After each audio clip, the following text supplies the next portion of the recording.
informasi yang beredar Bapak itu bergabung dengan PETA ya? Iya, PETA. Dai Danco ya. Betul. Berarti sejak Beliau sebagai dokter tapi juga sebagai tentara. Iya. Makanya dia jadi kepala rumah sakit di Kediri, di Solo, di Jogja. siap.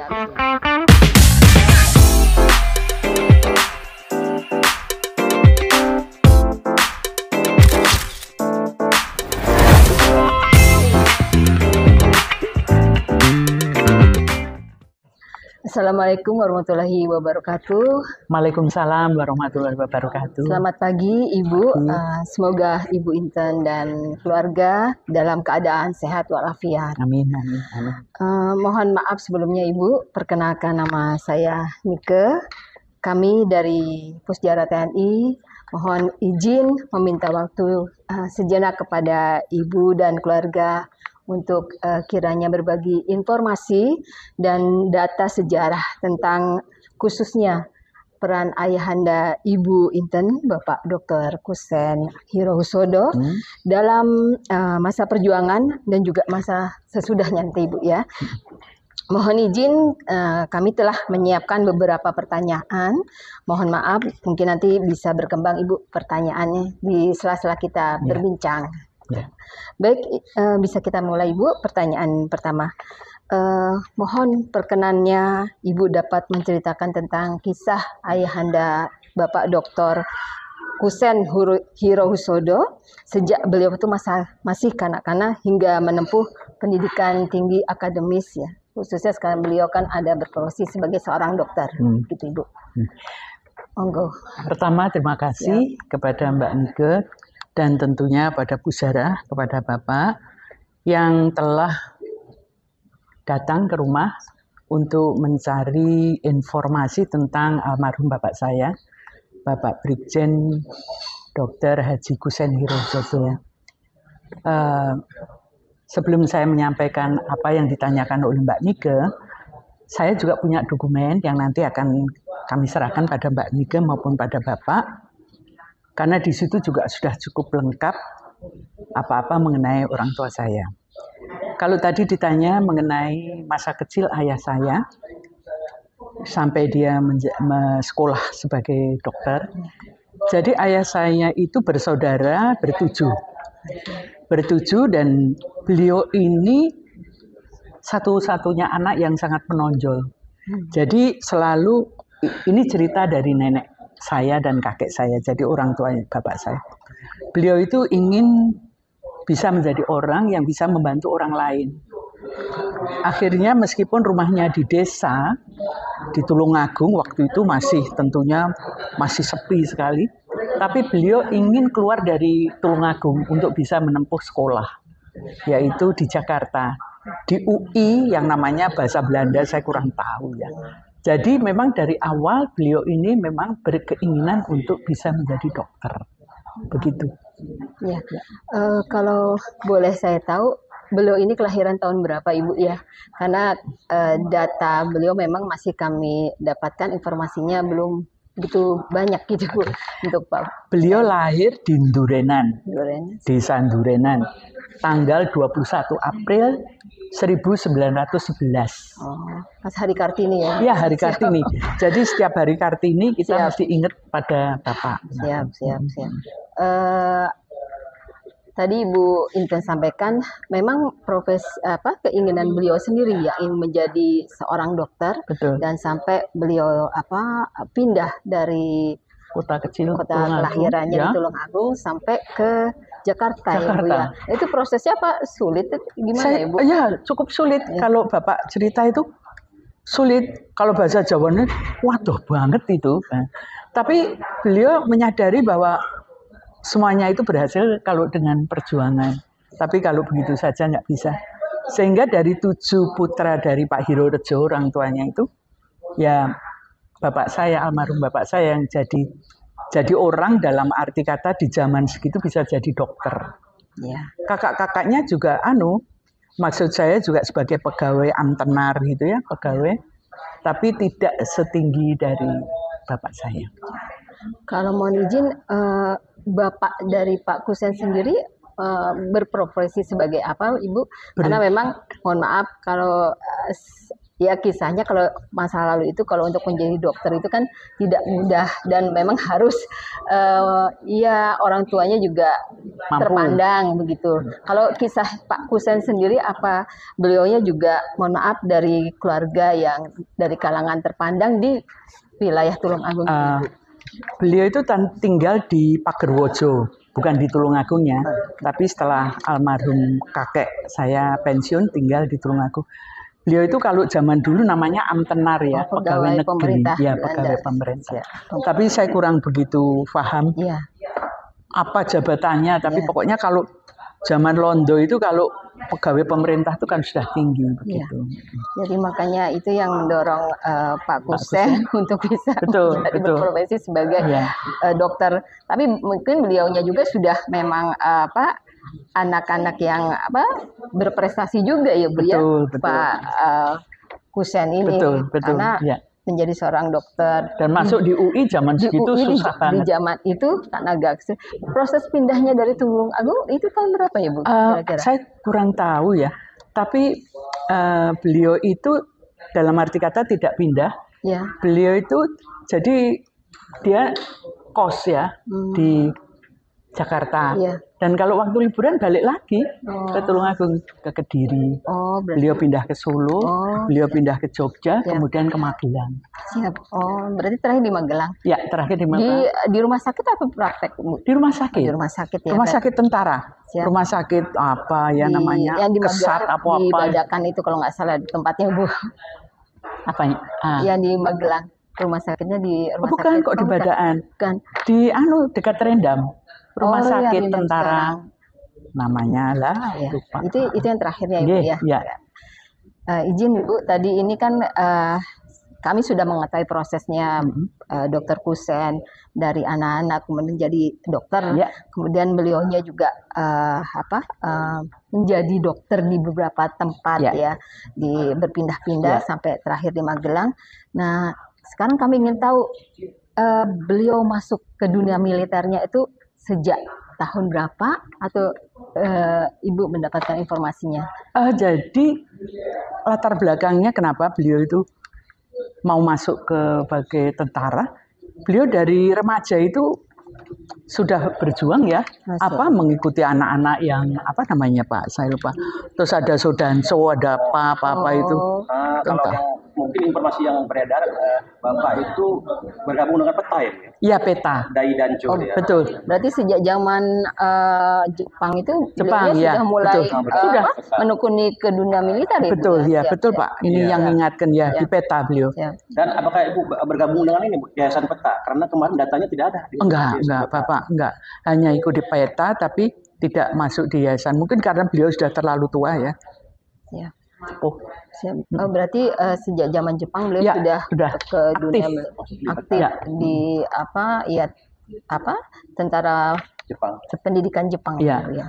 Kemudian yang masuk jadi prajurit TNI-nya sendiri itu Bu? Atau militernya itu kalau sejak enggak kapan? salah kan beliau itu mengikuti ini saya melompat sedikit, mengikuti Bapak Sudirman itu sejak Pak Sudirman berada di Jogja. Kemudian beliau keluar Jogja untuk bergerilya. Nah itu Bapak saya waktu itu belum punya pangkat ya. Tapi setelah kembalinya dari itu baru beliau lalu diberi pangkat kolonel. Kalau enggak, nanti bisa dilihat di dokumen. Oh, berarti sekitar tahun berapa ya Bu ya? 48. 48 ya. Oh. Saya masih 3 tahun. Oh siap. Ibu saya kelahiran tahun 45. 45 ya. Beliau sebagai dokter tapi juga sebagai tentara. Ya.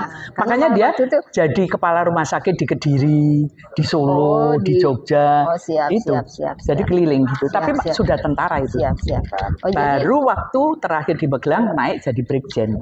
Terus siap. jadi mulainya tuh jadi tentara kolonel Pak. Kolonel. Nggak tahu saya kok tiba-tiba mulai dari kolonel. kolonel. Karena mungkin diberi pangkat kali ya. Iya, ketika betul. tentara. Ada SK-nya. Siap. Jadi kita ini kembali lagi Bu. Berarti peranan Dokter Kusen di zaman atau di masa perang kemerdekaan itu yang Ibu Inten ketahui apa ya Bu ya? Dia baik beliau sebagai seorang dokter. Itu tahun berapa ya? Kalau perang kemerdekaan itu di tahun 45 sampai 49 Ibu. Ya, Kiprah atau peran beliau sebagai seorang dokter Ya militer? itu ikut berjuang sama ya Pak Dirman. Yang menonjol itu Bu ya. Itu yang menonjol. Tapi beliau juga menghimpun pemuda-pemuda begitu loh di tempat beliau berada. Tapi saya nggak punya tertulisnya. Oh, siap. Tapi saya kira ada baiknya kalau ditulis memang beliau sejak Bapak Sudirman 48 49 ya. 849. Ya. 48 sampai 49. Itu beliau wafat kan tahun 50. Iya, Ya. 50 Januari. Itu terus. Siap. Jadi Bapak ngikuti Jenderal Sudirman. Oh, siap. Sampai di pulang gerilya, sampai yang merawat Iya, Bapak. yang merawat Bapak.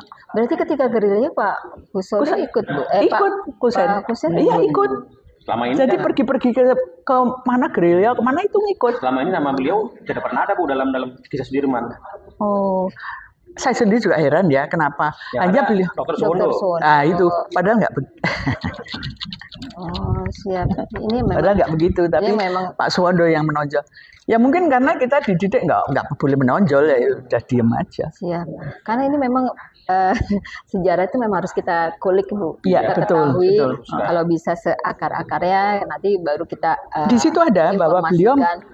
mendampingi Pak Sudirman dari Jogja bergerilya kemana-mana Oh, ngikuti. berarti pasca agresi militer beliau Ya, itu. agresi militer ikut. Kedua, siap, siap. Di gerilya di hutan-hutan Iya, yang iya, merawat iya, juga ya. ya merawat beliau. Siap, siap. Kan Apa kemudian ada semacam ini Bu, foto-foto tidak ada ya Bu ya? wah, nggak ada. Mungkin karena yang tertangkap foto itu hanya Dr. Suwondo, ini hanya Dr. Suwondo aja Bu yang diekspos. Iya, kalau kakak saya yang pakai tongkat tadi ditanya, mesti dia jengkel. Boleh Pak Mondo yang masuk Nah, ya. itu makanya kami kan penasaran, makanya kami kesini Bu. Pak Mondo masuk, Pak Mondo ngapain? Ya, alah sudahlah ya, kan ada yang ngatur. Berarti Itu. siap. Kembali ke yang Bapak Kusen tadi setelah jadi dokter di UIT, tapi terusnya beliau Aktif di militer. berprofesi dokter dan militer, berprofesi di berjuang di Tulung Agung ya Ibu ya. Itu kejadiannya berarti saya pengen tahu dulu tahun berapa yang beliau lulus dari UI tadi? 3940 39. Kemudian di Tulungagung, siap. ya. Di Tulungagung Berarti- sampai tahun 45. berarti 3 tahun 39 itu sudah langsung ke Tulung Enggak, Agung? tahun 41. Oh, baru tahun 41 di Tulung Agung. Berarti 41 45 di Tulung Agung, Bu. Di Tulungagung, ya. Terus, ya betul di Tulungagung. Tapi kalau nggak salah Bapak itu juga selain profesi dokter ya, beliau juga itu sama pemuda-pemuda di Tulungagung begitu loh Pak. Tapi ya itu nggak begitu penting ya. Ah, siap. Nah, ini yang kami ingin tahu berarti perjuangannya beliau ketika perang kemerdekaan 1-2 maupun setelah pasca proklamasi berarti di daerah Jawa Timur ya Bu Di ya. daerah Jawa Timur, betul. Jawa Timur. Tapi ngikuti Pak Dirman bukan di Jawa Timur loh ya. Kalau begini, izin Ibu, kalau masa periode perang kemerdekaan kan kita membaginya jadi setelah proklamasi kemerdekaan kan 45. kita mempertahankan kemerdekaan tahun 1945. Ah. Kemudian ada yang disebut agresi Agresi militer militer. Belanda 1 Satu. tahun 1947. Ya. Nah, terus kemudian ada agresi militer Belanda kedua tahun 1948. 48. Nah, itu masa Pak Kusen mungkin mengikuti Jenderal Baru Sudirman itu di tahun situ. 1948. Tapi 45 sampai itu Siap. dia berkutit di Jawa Timur. Oh, di Jawa Ya. Timur. Jadi berperang dengan Ya. di Jawa Timur begitu ya? Termasuk dengan Pak Wijoyo Suyono mungkin Oh, tahu. siap, siap. Ya, Terus di sana. mengikuti Pak Wijoyo Suyono, terus satu lagi yang juga dari sana itu yang sepuh sekali itu.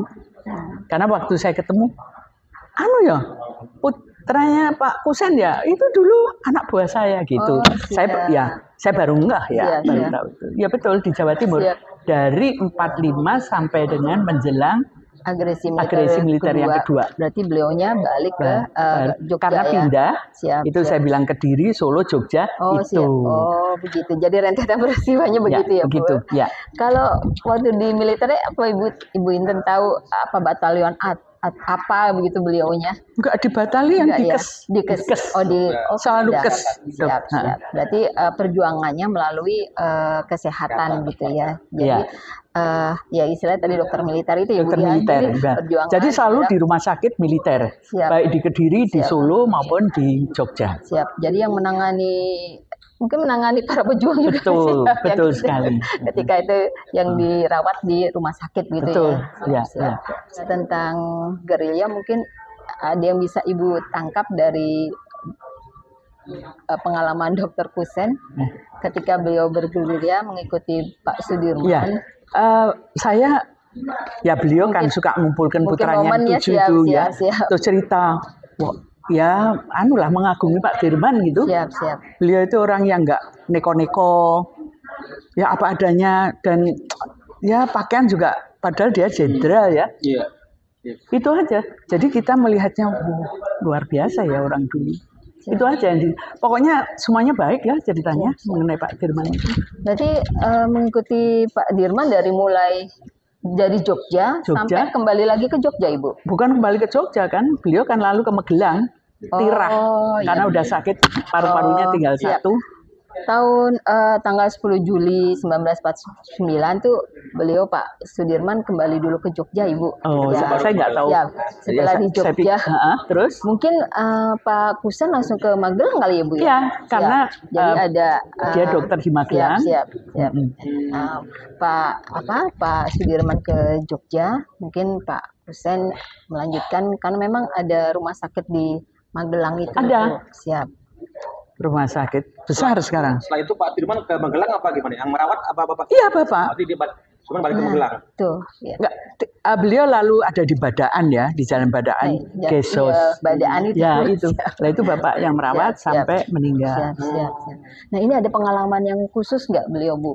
Pak Dokter Kusen ini dalam merawat Pak Sudirman karena hari ini ya momen sejarahnya di sini, Bu ya. Hari-hari terakhir beliau Pak Sudirman ini malah ya dalam perawatan Dokter Kusen. Mungkin Pak Dokter Kusen pernah menginformasikan ke putra-putri begitu, Bu. Jadi beliau itu, bapak saya itu hanya cerita bahwa Pak Dirman itu terlalu capek. Apalagi hanya punya satu paru-paru. Ya. Jadi bebannya memang berat dan itu kan nggak pernah berhenti katanya Bapak ya. Sehingga ya perawatan atau pengobatan saat itu mungkin nggak seperti sekarang ya, sehingga ya itu hilang akhirnya wafat. Ada panggilan khusus, Bu, Pak Dirman untuk ke Bapak Dokter Kusen? Ya itu beliau itu menyampaikan itu jeep itu. Oh, siap. Jadi itu pada waktu itu jeep yang sering dipakai oleh Pak Dirman, kan bahasa Jawa ya mereka. Jadi ini untuk kamu, untuk bapak saya. Jadi beliau hanya cerita waktu lalu beliau sudah sepuh, udah ikut sama saya, beliau bilang, ini tinggalannya Pak Dirman supaya dirawat sama Pak Weno. Oh, itu keluarganya dari keluarga Pak Dirman. Siapa Pak Weno? Enggak, yang menyerahkan itu. Yang nyerahkan dari Pak Dirman. Langsung Pak Dirman. Enggak, saya nggak begitu tahu makanya. Jadi pokoknya jeep itu untuk bapak saya, kemudian bapak saya setelah ikut saya menyampaikan kepada Bapak almarhum Suweno untuk dirawat oleh Pak Suweno. Berarti yang menyerahkan Ibu tidak tahu? Enggak Dirman tahu. Apa keluarganya tidak tahu? Berarti keluarganya paling mengirim. Iya, saya kira keluarganya ya kalau beliau sudah pass away. Tapi Bapak Kusen menginformasikan kalau jeep itu jeepnya Jeep Willys ya. Itu memang dipakai Pak Dirman waktu beliaunya gerilya, Ibu. Begitu. Kan gerilya itu selain beliau naik kuda ya. Naik ya bisa naik ditandu. Ditandu ya. Ada naik mobil juga. Nah, itu ya betul. Ditandu setelah beliau nggak bisa jalan. Berarti Jeep Willys itu digunakan sama Pak Dirman untuk mobil beliau. Ketika gerilya. Informasi dari Pak Kusen seperti ya. Betul. Tapi tadi yang menyerahkan ya saya kira ya keluarganya. Iya. Karena yang kami lihat, Bu, di dokumen-dokumen pertempurannya itu Pak Dirman belum pernah memakai mobil Jeep. Yang ada mobilnya Land Rover. Mungkin jangan-jangan mirip Jeep. ya. Nah, tapi Land Rover bukan Jeep. Nah, kami akan memastikan kembali apakah benar ini punyanya Pak Dirman diserahkan ke Pak Dokter Kusen atau sebenarnya keluarganya yang menyerahkan gitu. Karena banyak kan kalau mantan-mantan pejuang tuh, Bu, memang hobinya mengumpulkan Ya, ya, akan mobil jeep itu. Mungkin keluarganya mungkin mengumpulkan itu. Tapi ternyata takutnya bukan punya Pak Dirman gitu, Bu. Itu betul punya Pak Dirman. Tapi saya kurang tahu itu digunakan beliau waktu di mana. Atau mungkin waktu masih di Jogja. Ya nggak tahu, coba dicari aja. Ya. Karena belum pernah ada dokumen kami udah ke Jogja, Bu. Dokumen itu adanya Land Rover. Dia tuh mungkin ada Land Rover. Kalau Jeep ini kebetulan tipenya tipe CZ3A, Bu, civilian Jeep. 3A itu dibuat 49 sampai tahun 53. Nah, kan kemudian habis ini tahun 50-an tuh Jeep tuh, Bu. Iya. Nah, kan habis ini kan berarti beliau sudah selesai gerilyanya Sudirman itu. Iya, iya. Itu dia kami lacak itu bagaimana kok bisa sampai jangan-jangan ini memang keluarganya mendapatkan itu dari pihak lain karena memang dianggapnya pahlawan untuk mengkoleksi, sedangkan Pak Kusen gitu, Bu. Bukan langsung ke Pak Dirman dengan tindakan, Bu, ya. Takutnya begitu. Saya nggak begitu tahu ya. Coba dicari daripada nanti saya salah informasi. Dan kalau saya kekeh ya saya nggak ada bukti otentiknya. Tapi yang jelas Bapak hanya menyampaikan ini Jeep dari Pak Dirman, jadi jaga baik-baik gitu. Ya itu aja. Ya. Jadi anak cucu ya semua tahu kalau Jeep Pak Dirman.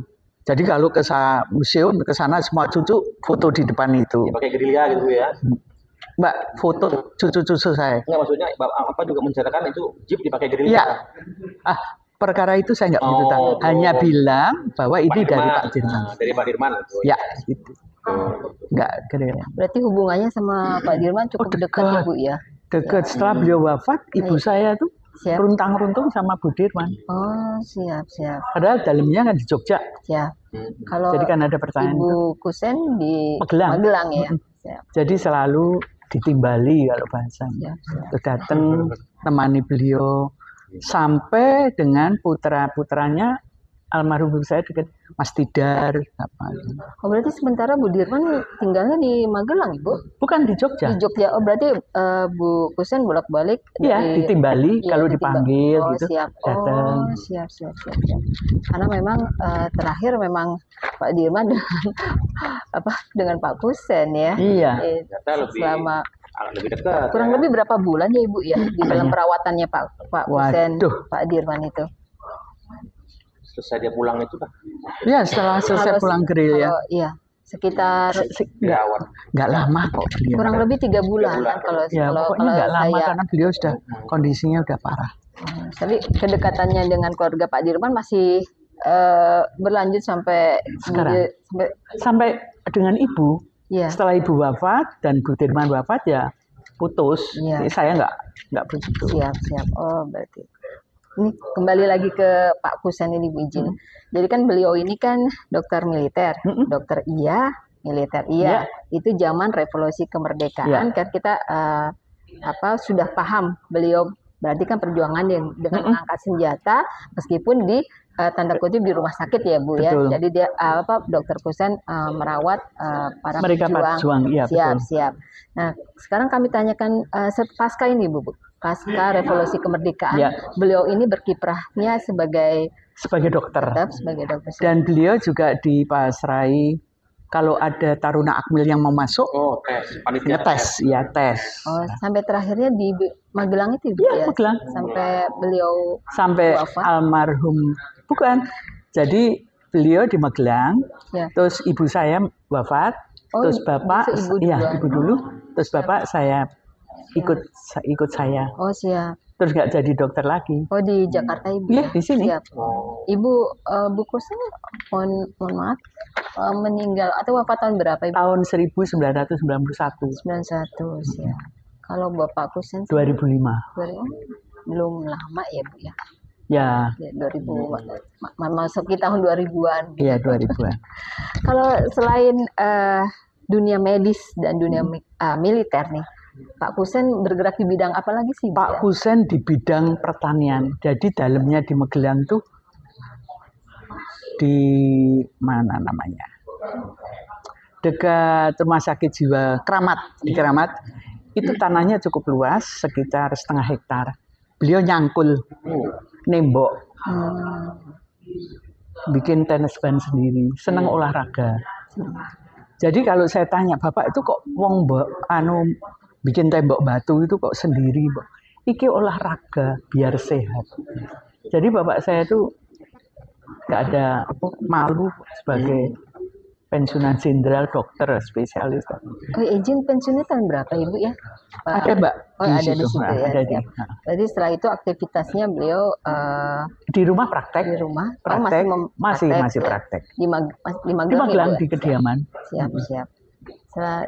Selain praktek, ya itu tadi nanam. Jadi tanah seluas itu ditanami segala macam. Siap. Jadi dengan catatan ibu saya kalau masak suruh ambil dari situ. Dan yang jelas ngurusi 7 anak ini. Bapak tuh sama 7 anaknya. 7 anaknya yang paling dekat mana? Siapa Bim? Oh enggak boleh bilang paling dekat. Jadi semua sama. Ya, sama semua. Dan gaya ininya gimana Bu? Pola asuhnya Bapak sendiri. Pola asuhnya Bapak itu karena tentara disiplin. Nah, ya itu, siap. Kalau mau pergi 1 jam sebelumnya itu kita bertujuh sudah siap. Dan kalau diundang itu juga harus datang sejam sebelumnya. Sehingga kita ini betul-betul di drill seperti itu. Dan dia bilang harus ngajeni orang tua. Harus menghormati orang tua siapapun itu. Itu yang paling berkesan ya Bu. Yang ya kalau bisa dibilang anak-anak jadi apa ya? Jadi kalau saya dikatakan orang jadi begitu ya Bu, karena Bapak memberikan satu pemahaman kepada putra putri tentang kedisiplinan itu tadi ya. Ya ini di luar beliau memang seorang militer, mengajarkan kedisiplinan, juga mengajarkan mungkin guyup kali ya Bu ya. Guyup. Jadi setiap malam minggu ya kita bertujuh, jadi bersembilan dengan Bapak dan Ibu naik satu mobil, diajak makan. Lu naik jepilis itu. Oh, siap.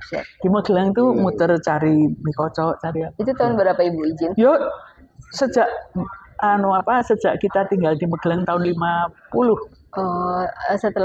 Setelah jepilis itu diberikan oleh keluarga Sudirman ke keluarga Pak Husain itu ya Bu ya. Jadi kita kemana-mana naik jeep. Siap. Meskipun ada kendaraan lain seneng. Jadi depan 2, tengah dikasih 1, kiri kanan sama belakang 2. Dan bapak saya itu waktu saya ini sudah maju sedikit, waktu saya diangkat sebagai pembantu presiden, dia pesennya cuma 1. Kamu nggak usah merasa sombong.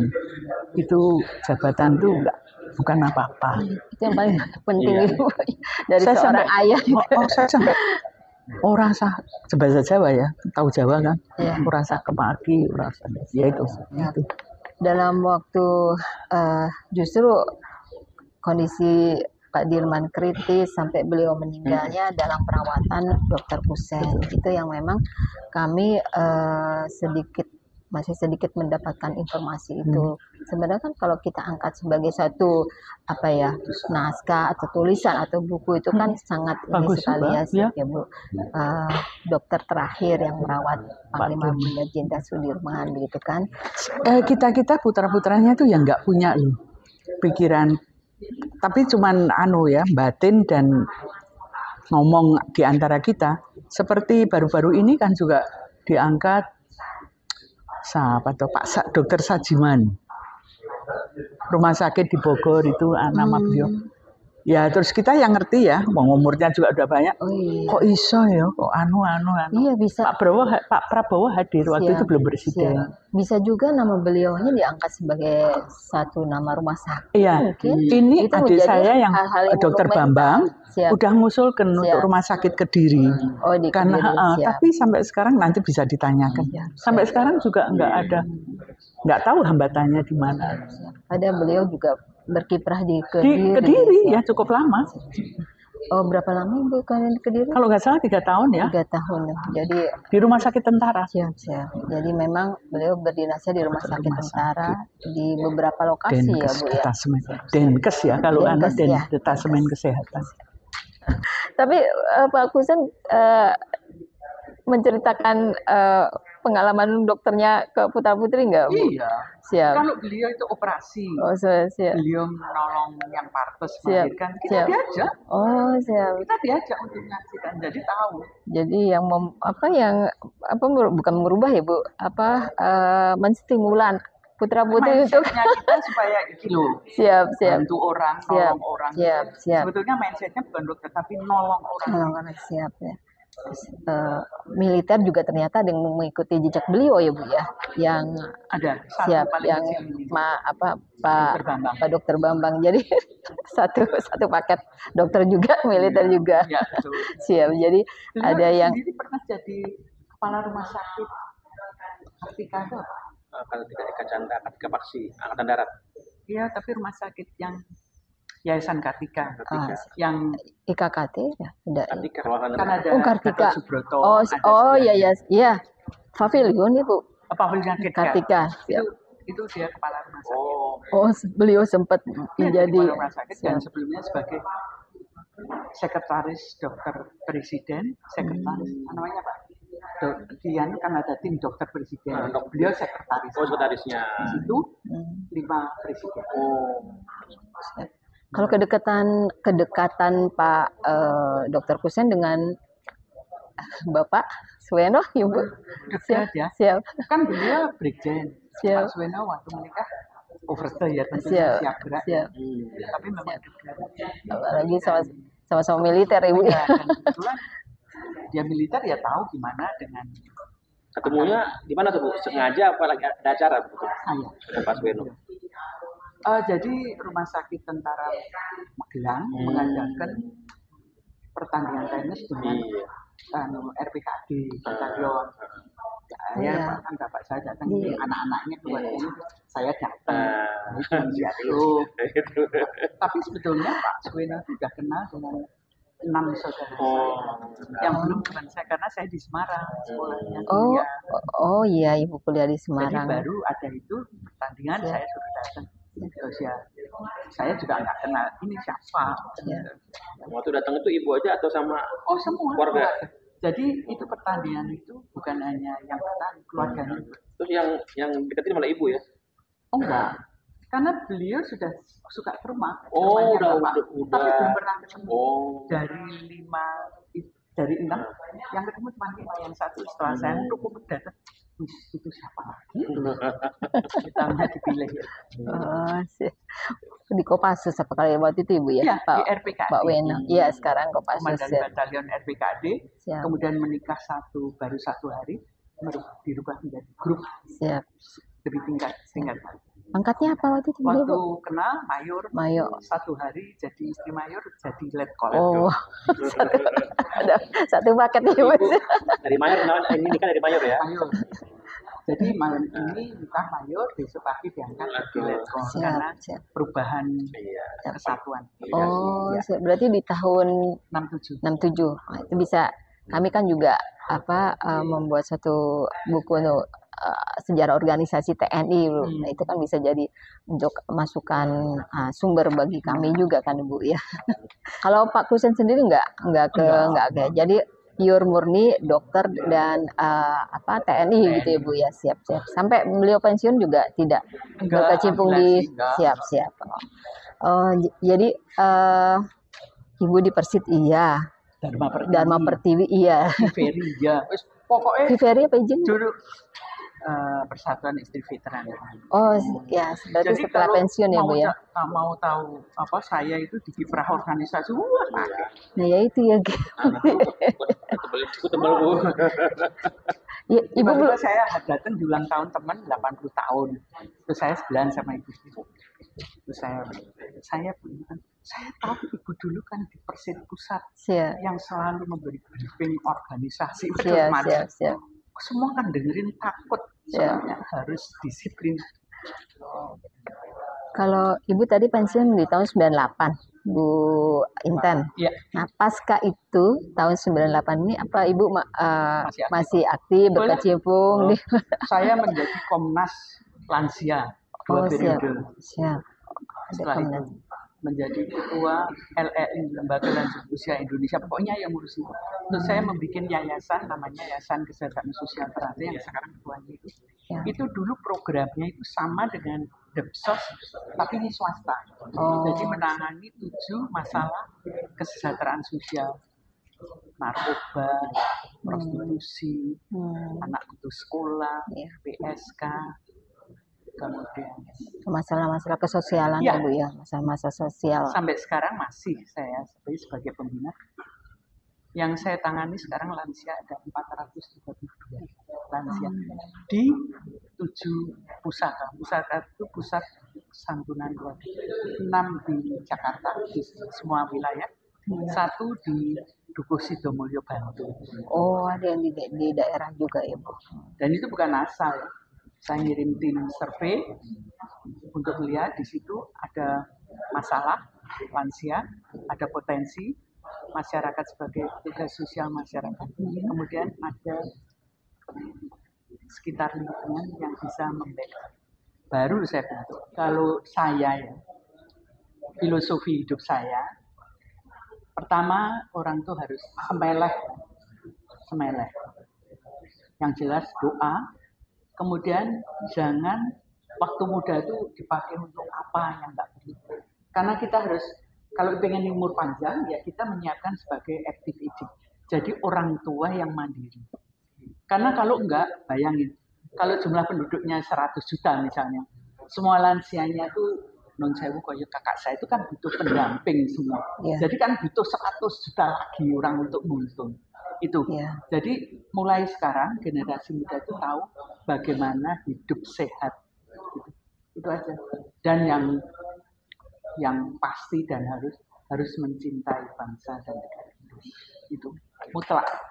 Itu intinya ya Bu ya, untuk generasi muda untuk mencintai bangsa dan negara. Itu harus, nggak ada tawaran. Siap. Kami bisa banyak belajar dari Ibu yang vitalitasnya masih sampai sekarang. Siap. Mohon izin itu saja penutup dari kami. Terima kasih banyak Ibu Inten dan keluarga yang bisa menerima kami dengan senang hati. Kami tutup. Mohon maaf jika kami ada salah-salah dan juga dari tim Pusdiara tadi tidak ada salah. Wabillahi taufiq wal hidayah warahmatullahi wabarakatuh. Dan selamat siang Ibu. Izin. Dari saya juga berterima kasih Pak Bahlil, Mbak Nike, dan seluruh kru yang meliput ini. Semoga apa yang sudah saya sampaikan ini dapat melengkapi data-data yang diinginkan oleh Pusdiara. Dan insya Allah kalau saya mendapatkan lagi akan saya kirimkan secara tertulis. Terima kasih. Wassalamualaikum warahmatullahi wabarakatuh. Waalaikumsalam warahmatullahi wabarakatuh.